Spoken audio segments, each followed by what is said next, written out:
Cardano's a ghost chain with 1,300 plus builders. Well, Cardano's slow with perfect uptime. Well, uptime doesn't really matter. It's all about speed. Okay, well, tell that to Google, who lost over $47 million in a 45-minute outage.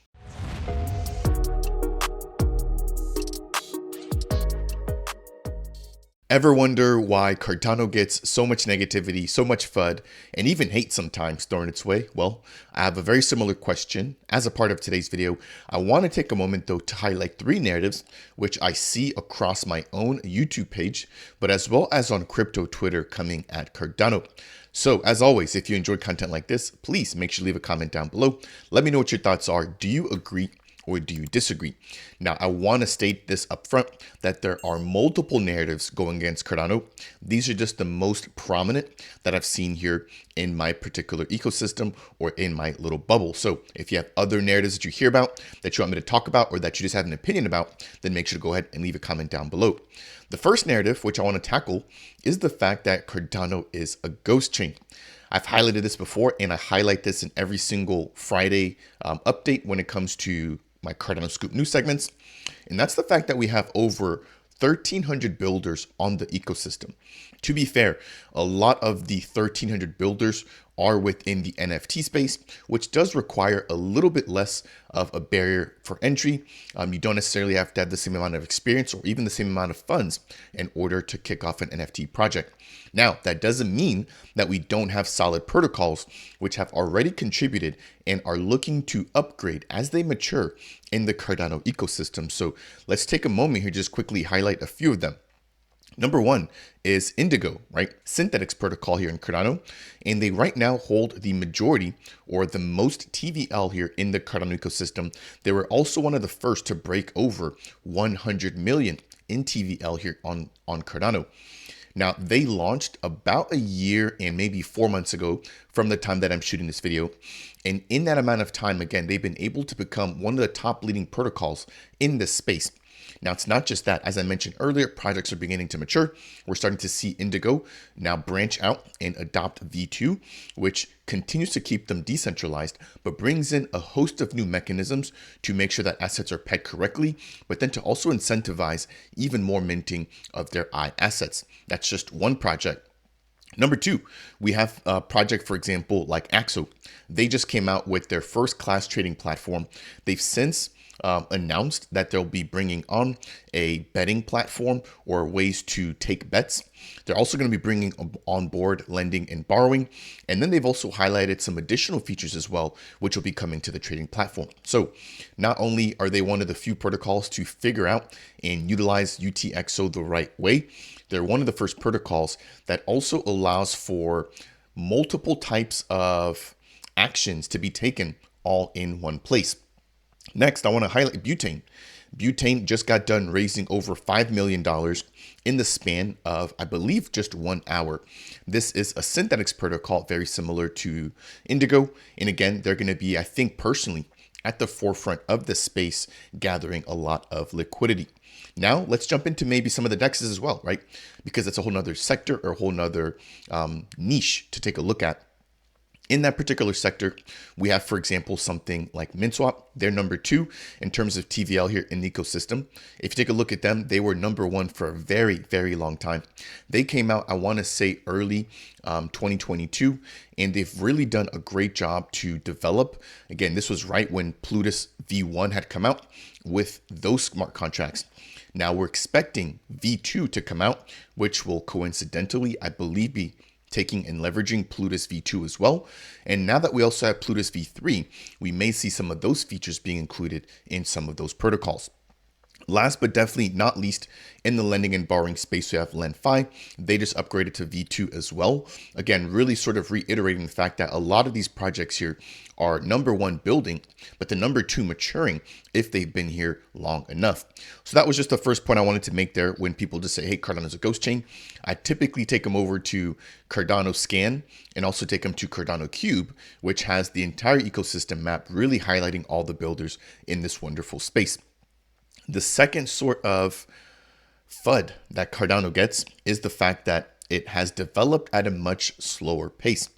So if you're aware with the Cardano roadmap, which was thought of methodically by Charles IOG, the Cardano Foundation, and Emergo, you would know that right now we're at the very end of that particular roadmap. What this tells me is that even though Cardano has built extremely slowly, it's been doing things according to plan, and that this has been nothing out of the norm. Now, I released a video not too long ago highlighting the fact that Cardano's late mover advantage is actually a positive in the sense that we're able to learn from all of our competitors' mistakes. And then we're also able to figure out some of the problems that they have and then sort of future-proof Cardano for that.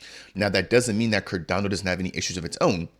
I think there are some things that IOG, Charles, the Cardano Foundation, and Emergo would do a little bit differently had they had a second chance. But what that also does is leave an opportunity, right, for what we would now call a fourth generation blockchain, for example, like Midnight, with Bitcoin being first generation, Ethereum, right, adopting smart contracts as the second generation, Cardano coming along doing that even better, while also utilizing the extended UTXO model, right, and really taking advantage of that as a third generation blockchain. So I want to highlight that there. I think, again, when people take a look at the speed of development here on Cardano, they don't necessarily focus on the fact that sometimes when you build slower, it's a lot better. We just saw Avalanche going down for a couple of hours not too long ago. We've seen Solana going down numerous times, right?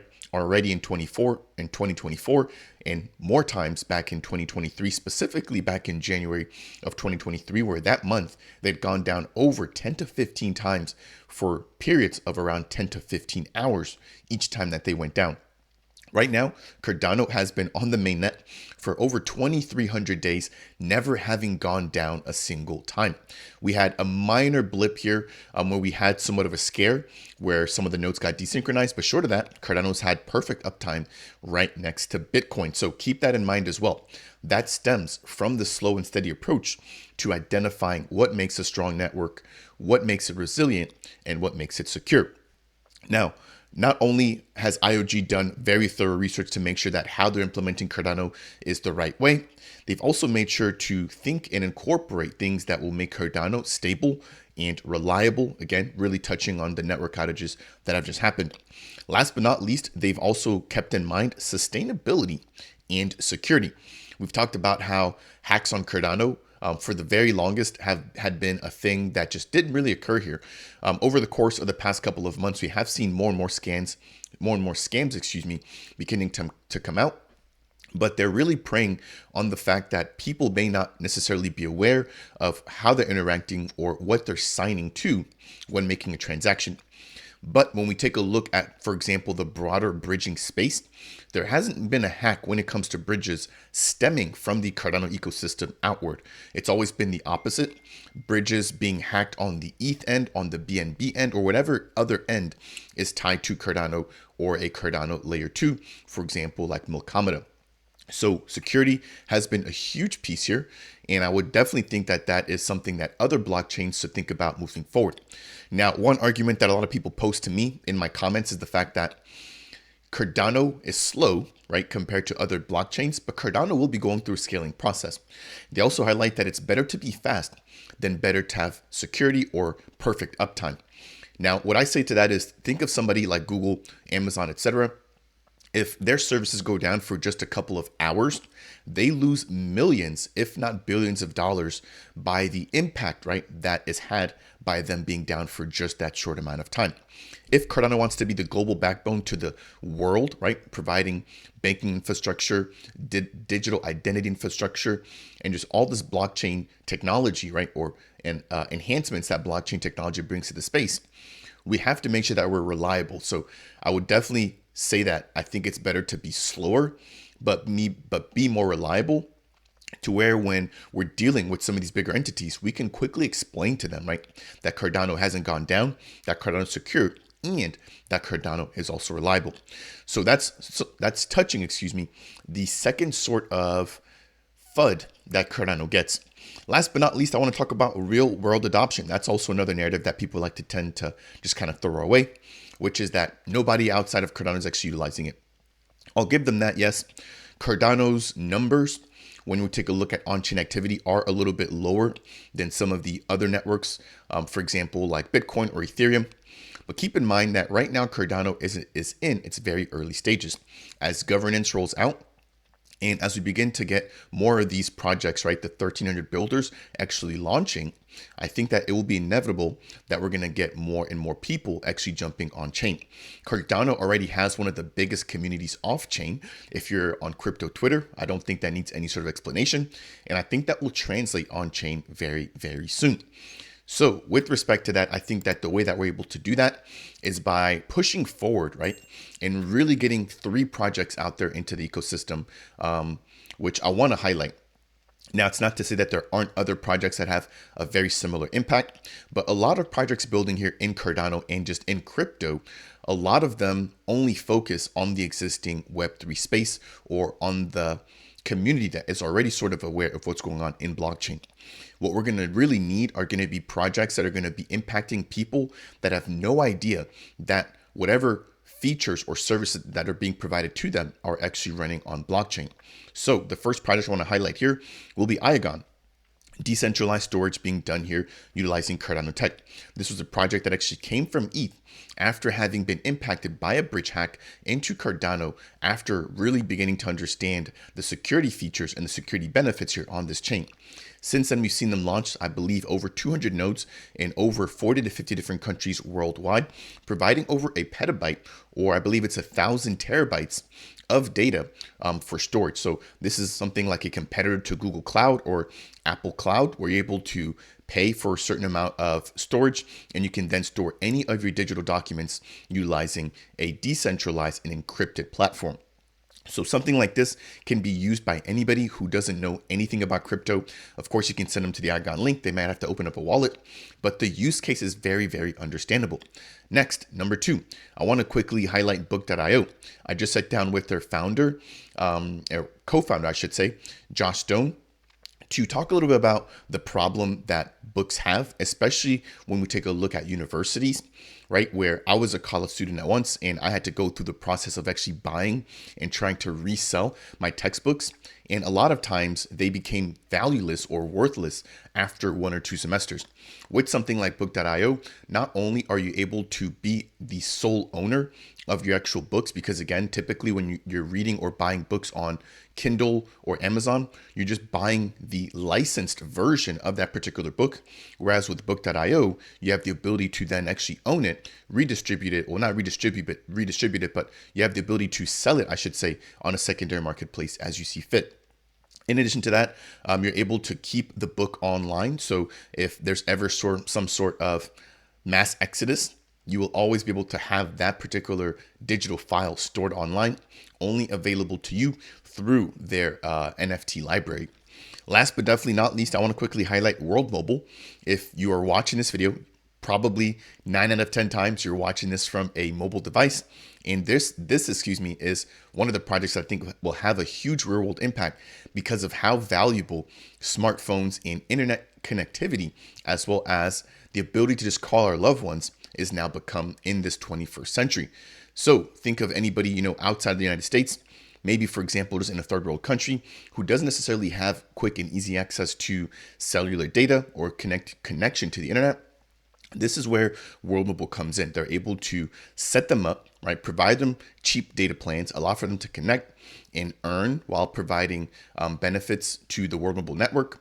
And if they just want to utilize the network without necessarily having to give back, they can do that as well. Those are just 3 projects that I think will have real world impact, looking outside, providing utility and value to the everyday person and some of the things that they might be running into right now without even understanding blockchain or crypto.